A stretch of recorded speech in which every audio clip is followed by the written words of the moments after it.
فأنا ناصح لإخواني بالصدع بالحق تبيض وجوههم. السكوت في مسألة الحزبية يضرها، فاصدع بما تؤمر وأعرض عن المشركين.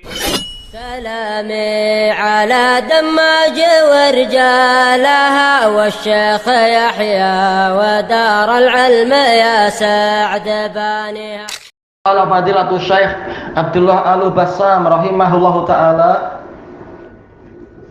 Masih pembahasan masalah ini ya, masalah tetangga ya? Tak, Anda salah alamat. Masalah apa yang terakhir ini? Oh, terkait dengan apa? Kezaliman terhadap tanah, yaitu mendolimi tanah orang lain walaupun satu jengkal ini ya. Baik. Qal walidza fa innan nabiyya sallallahu alaihi wasallam akhbar. Maka dari itu sesungguhnya Nabi sallallahu alaihi wasallam, oleh karena itu maka Nabi sallallahu alaihi wasallam mengkhabarkan anna man zalama qalilan aw katsiran minal ard. Barang siapa mendolimi sedikit ataupun banyak dari tanah, merampas tanah orang lain secara zalim. Kalau merampas secara hak itu memang hak dia, itu lain. Tapi ini merampas secara zalim. Jaa yaumal qiyamati bi asyaddi ma yakunu minal azab. Dia datang di hari kiamat dengan siksaan yang paling keras.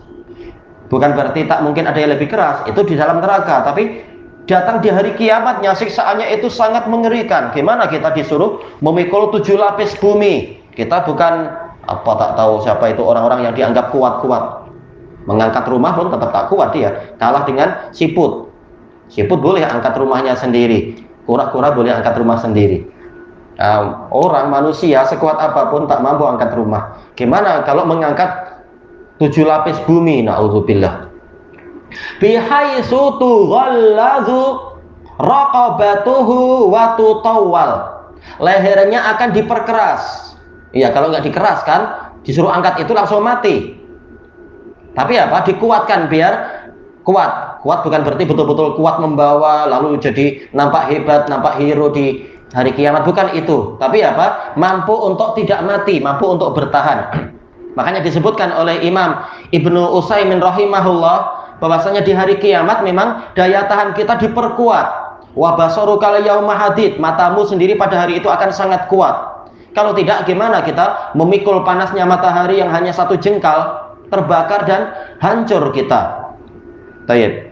Barang-barang yang kuat saja di dunia ini kalau sidai lama-lama kering dan rusak. Gimana kalau kita dalam keadaan satu jengkal mataharinya didekatkan, akan musnah, akan menguap, melebur. Menguap ya, memang menguap. Tapi Allah memberikan kekuatan berlipat-lipat, bukan berarti jadi hero, tapi agar tidak mati. Jelas semuanya menderita, seperti yang disebutkan dalam hadis muttafaqun alaih dari Anas dan muttafaqun alaih dari Abi Hurairah. Semuanya menderita di padang mahsyar itu, sampai minta syafaat dan seterusnya karena mereka kesulitan. Cuma kekuatan itu menyebabkan mereka tidak mati, itu aja, mampu bertahan. Nah, seperti itu pula ini. Lehernya dikeraskan dan dibuat panjang untuk memikul 7 lapis bumi. Jelas dia akan sangat menderita, cuma dia tidak mati.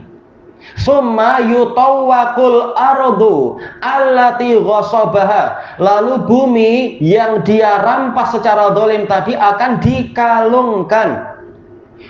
Wa ma tahtaha, dan juga yang di bawah bumi, ila sab'i aradin, sampai 7 bumi. Dan ini perkara gaib. Kita sampai sekarang tidak tahu bagaimana sih karakter 7 bumi itu macam apa. Apakah seperti ucapan sebagian katanya pakar geologi itu bahwasanya bumi ini memang berlapis-lapis. Jadi bumi yang satu ini dianggap 7 bumi, ataukah memang betul-betul bumi itu ada 7? Ini perkara gaib. Yang pasti berita Allah dan Rasulnya betul, bumi memang ada 7. Entah bagaimana bentuknya dan pembahasannya, wallahu a'lam. Baik. Jaza'allahu ala zulmihi sahibal ard. Sebagai balasan untuk dia, disebabkan ala ini adalah sababiyah, disebabkan oleh kezaliman dia kepada pemilik tanah, bilistilai alaiha, dengan sebab dia merebut tanah itu. Baik, nah, ini kerugian orang di dunia walaupun dia berjaya merampas tanah orang lain, ditanami kangkung, kadang sebagian perkara yang remeh-temeh aja, tanah orang lain dirampas, ditanami kangkung, ada yang menanami lebih bagus lagi, mungkin apa, pokok getah, atau mungkin kelapa sawit, atau mungkin durian, atau mungkin mangga dan sebagainya, atau bahkan ditanami hotel berbintang atau apa. Di dunia nampak dia untung, tapi apa, di akhirat celaka dia. Padahal seharinya itu adalah 1000 tahun untuk orang yang masih muslim. Untuk orang kafir seharinya 50.000 tahun. Di dunia dia menikmati berapa puluh ribu tahun. Jangankan 100 tahun pun enggak. Tayyib. Ma yu'khadhu minal hadis. Apa faedah yang diambil dari hadis ini? Al-ula tahrimul ghasab. Diharamkannya ghasab. Tayyib. Jadi walaupun hadis ini bicara tentang masalah merampas tanah, tetapi faedahnya itu umum. Segala jenis perampasan yang zalim itu adalah haram. Tayyib, li'annahu minadz zulm, karena yang namanya perampasan secara tidak hak, secara tidak ada kebenaran, ini adalah termasuk kezaliman alladzi harramahullahu ala nafsih, yang mana Allah sendiri mengharamkan itu pada dirinya sendiri. Allah segalanya milik dia, itu pun dia tidak ingin berbuat dolim, bahkan dia mengharamkan dirinya berbuat dolim. Wa ja'alahu bainana muharrama, dan Allah jadikan itu diharamkan di antara kita.